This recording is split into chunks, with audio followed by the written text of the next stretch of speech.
জ্বালানি তৈরির যুগে প্রবেশ করতে যাচ্ছে বিশ্ব। শুনতে অবিশ্বাস্য মনে হলেও জাপানের জ্বালানি খাতের জায়ান্ট এনিওস কর্পোরেশন এই অসম্ভবকে সম্ভব করেছে। সত্যি সত্যি তারা বাতাস আর পানি ব্যবহার করে তৈরি করেছে তরল জ্বালানি। তারা এমন এক অসম্ভবকে সম্ভব করে দেখিয়েছে যা বদলে দিতে পারে পুরো পৃথিবীর জ্বালানি মানচিত্র। মূলত জাপানের ইয়াকোহামা ডেমনস্ট্রেশন প্ল্যান্টে বিজ্ঞানীরা এই অভাবনীয় কাণ্ড ঘটিয়েছেন। আমরা সচরাচর জানি জ্বালানি পোড়ালে কার্বন ডাই অক্সাইড তৈরি হয়, যা পরিবেশের ক্ষতি করে। কিন্তু এনিওসের বিজ্ঞানীরা উল্টো পথ ধরেছেন। তারা বায়ুমণ্ডলে থাকা ক্ষতিকারক কার্বন ডাই অক্সাইড সংগ্রহ করে সেটিকে জ্বালানিতে রূপান্তর করেছেন। বিজ্ঞানীরা মূলত নতুন করে মাটির নিচ থেকে কার্বন উত্তোলন না করে বায়ুমণ্ডলে বিদ্যমান কার্বন ব্যবহার করে জ্বালানি তৈরি করেছেন। এতে একদিকে যেমন ক্ষতিকারক কার্বন ডাই অক্সাইড হ্রাস পাচ্ছে, অন্যদিকে পরিবেশ বান্ধব জ্বালানিও পাওয়া যাচ্ছে। এই বিশেষ জ্বালানি তৈরির প্রক্রিয়াটি মূলত 3টি সহজ ধাপে সম্পন্ন হয়। প্রথমে বিশেষ একটি প্রযুক্তির মাধ্যমে বাতাস অথবা বিভিন্ন কলকারখানা থেকে নির্গত কার্বন ডাই অক্সাইড গ্যাস সংগ্রহ করা হয়। এরপরে নবায়নযোগ্য বিদ্যুৎ যেমন সৌর বা বায়ু শক্তি ব্যবহার করে পানিকে ভেঙে তৈরি করা হয় হাইড্রোজেন। এই পদ্ধতিকে বলা হয় ইলেকট্রোলাইসিস।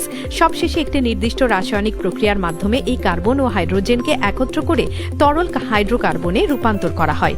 এরপর এই প্রক্রিয়ার চূড়ান্ত ফলাফল হিসেবে পাওয়া যায় কৃত্রিম ডিজেল বা জেটের জ্বালানি। মজার ব্যাপার হলো এই কৃত্রিম জ্বালানির গুণাগুণ হুবহু প্রচলিত খনিজ তেলের মতোই। এই উদ্ভাবনের সবচেয়ে চমৎকার দিক হলো এর ব্যবহারিক সুবিধা। বর্তমানে আমরা যেসব গাড়ি বা বিমান চালাই সেগুলোর ইঞ্জিন বা অবকাঠামোগত বিন্দুমাত্র পরিবর্তন না করেই এই জ্বালানি ব্যবহার করা যাবে। এমনকি প্রচলিত তেলের পাইপলাইন দিয়েও এটি সরবরাহ করা সম্ভব। বর্তমানে বিশ্বজুড়ে বৈদ্যুতিক যানবাহনের জনপ্রিয়তা বাড়লেও কিছু ক্ষেত্রে সীমাবদ্ধতা রয়ে গেছে। যেমন বিশাল পণ্যবাহী জাহাজ, যাত্রীবাহী বড় বিমান বা ভারী শিল্প কারখানা চালানো শুধু ব্যাটারি বা বিদ্যুৎ দিয়ে প্রায় অসম্ভব। এসব ক্ষেত্রে উচ্চ ক্ষমতা সম্পন্ন তরল জ্বালানির কোনো বিকল্প নেই। বিশেষ করে জাপানের মতো দেশগুলোর জন্য এই প্রযুক্তি অত্যন্ত আকর্ষণীয়, কারণ জাপানের নিজস্ব কোনো জীবাশ্ম জ্বালানি বা তেলের খনি নেই। তারা তাদের প্রয়োজনীয় জ্বালানির জন্য পুরোপুরি আমদানির উপর নির্ভরশীল। যদি বাতাস থেকে জ্বালানি তৈরির এই প্রযুক্তি সফল হয় তবে তাদের আর অন্য দেশের মুখাপেক্ষী হতে হবে না।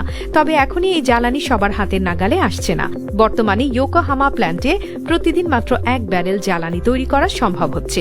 এনিওস কর্পোরেশনের লক্ষ্য হল 2040 সালের মধ্যে দৈনিক 10,000 ব্যারেল উৎপাদন করা। তাছাড়া প্রযুক্তিগতভাবে এই সাফল্য এক বিশাল মাইলফলক হলেও একে সাধারণ মানুষের জন্য সাশ্রয়ী এবং শিল্প পর্যায়ে নিয়ে যেতে